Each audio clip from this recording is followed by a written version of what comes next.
Hey everybody, this is A7X Fan Ben, and this is vlog number 41 of Pirates with Ben. And I'm just going to start with a little plug, actually, for Xerecs' Century of Economy game.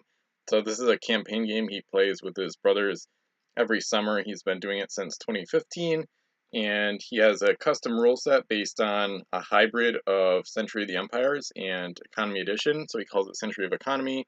And this is going to be the third game. The first one was Century of the Empires, and it was partially inspired by my playing those two rule sets. I've done those as well, but I have not combined them in a single game. So it's a pretty cool thing he's doing.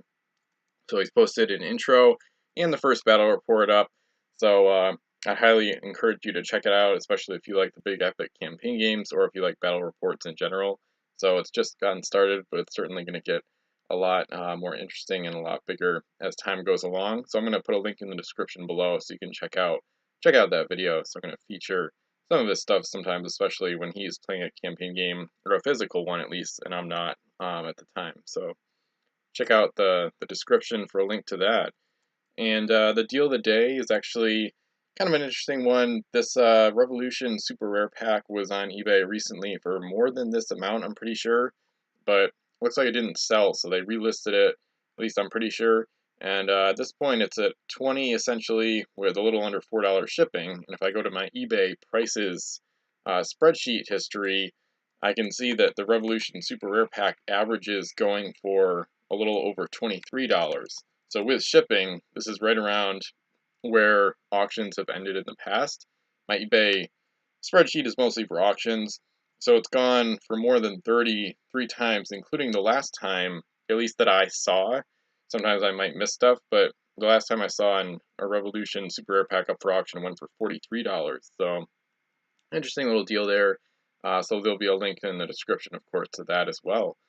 And the card of the day, sets 1 through 14, and we got set number 7 this time, which is Mysterious Islands.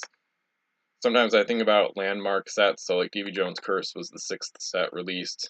I've memorized the first 6 like super automatic, and then sometimes sets like 7 through 12 or 7 through 11 I have to think about a little bit. But so Mysterious Islands came out in 2006 after Davy Jones' Curse, and it numbers to 307. So I'm going to go 1 to 307, and I got 220 for the first attempt, which I don't think is a game piece. Nope, we just missed the last of the LEs. 150, I don't think that's anything either. Nope, goes to 141 for the regular numbering. 64. So I'll try to keep guessing on this. I think it's Spanish. I'm going to keep trying to guess the faction. If I know the ship, too, I'll guess that. Maybe kind of sad in a way, but kind of cool that I know a lot of this stuff, but it's not important, of course. Sirviente is indeed Spanish. So, card of the day is La Sirviente, a Spanish schooner, 3-masted schooner. It's a common. 3 cargo, SL move. The cannons are 2L, 2S, 2L, and along with the schooner keyword, of course, it's got the S boarding ability and a link to the mask. And the mask, if you're wondering, I'll show him real quick. He's a captain and escorting crew. So the link is kind of a joke because the no stacking ability means you wouldn't be able to use escort twice in a single turn or whatever, for example. Or at least not without extra actions, but you can't stack abilities. So the link is bad, but that's just WizKids typical for you. But the ship, though, is very good because you've got great speed, great cannons, and enough cargo and a combat ability to really emphasize this ship's potential as a gunship, which is pretty high. The speed and the cannons are by far the best attributes here. It is pricey. You're paying almost 5 points per mast. So 14 points for 3-master. You're getting up there in cost pretty quickly. This one, Wolf and I did a little comparison, kind of an accidental comparison to Asesino de la Nave a while back, which is that cargo wrecking 3-master from Spanish Main with all 2S guns, which is generally a little bit better of a ship. But the Sirviente, though, with that fast-paced move, with a captain and helmsman, she can move SLS. So she's a really good, like, fast, hard strike ship. So, and here's a picture of the Sirviente. You can see she's a really pretty ship. She's got red and purple colors and some nice gold highlights as well. So a really, a really pretty ship overall, and maybe I'll try to link to a picture of her as well, because she was used, I believe, in the Mysterious Islands 10th anniversary game back in 2016. So game keys rating out of 10 though, I would have to go pretty decently high. I would probably say 7.5 out of 10. I think the price and kind of the S-board is okay, but boarding isn't really a super useful strategy, and 3 masts isn't. It's a mid-sized ship, so S-boarding isn't going to be as good as it will be on a 5 or 6 or 10 master, for example. So S-boarding is not a great ability for the ship to have. It's kind of unnecessary. Rather have even just something simple like a built-in cannoneer or something like that. Just some simple combat ability that would make the cost a little lower would be better, because that's boarding gets priced at 5 for crew. So not that this would be 9 without it, but yeah, probably 10 or 11 based on Mysterious Islands being like a relatively mediocre set.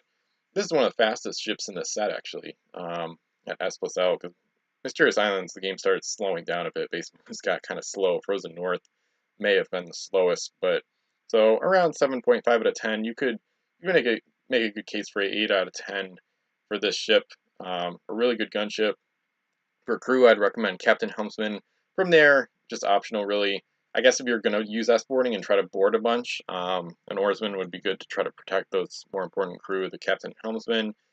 Beyond that, not really too much specifically I could recommend. Maybe there's certain things you could do to increase your firepower, like a musketeer, maybe, but you're already spending 14 points on the 3-masted ship, so up to 19 or 20 with crew, so I probably wouldn't go too crazy with crew. Probably save them for a 4 or 5 master that's going to be a little more durable and probably not going to be as risky.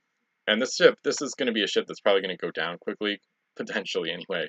Kind of pessimistic in a way, but if she gets the first shot, she might get hit back hard too. So not super durable. Speed means she's going to get into combat quickly, which is great. But then the S-boarding is risky as well. So fast strike ship, which is great, and really accurate cannons, but she may not last long, especially if she doesn't have enough support behind her. If her supporting cast or squadron is slower than her, which is likely. So anyway, rambling on a bit. The picture of the day.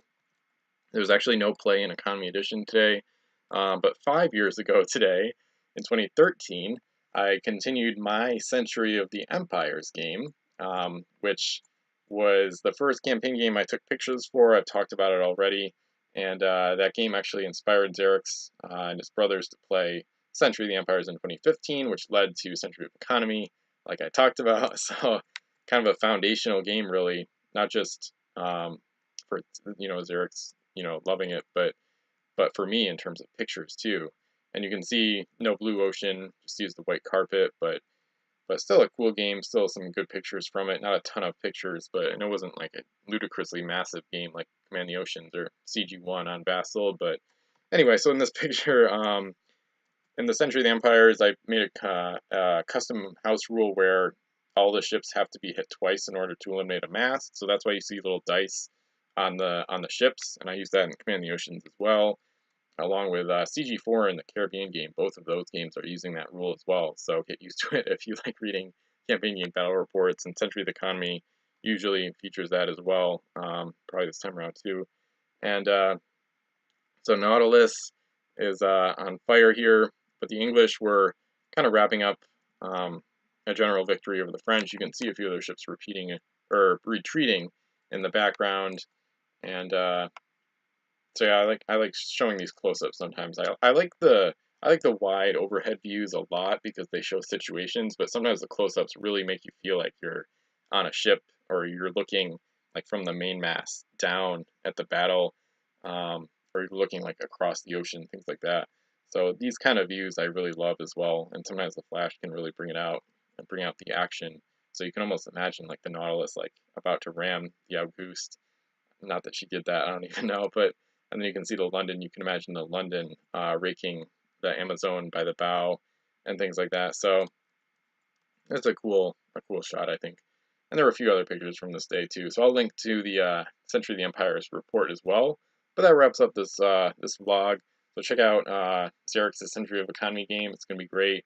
And then the deal of the day, the Revolution pack, the Sirviente. I'll try to link I'll try to find that guy too and link if I find it. That's a very good ship, so Spanish fans especially are fans of fast ships. Definitely Sirviente is a very good one to get a hold of. And you can check out my Century of the Empires game from 2013 as well if you haven't seen it.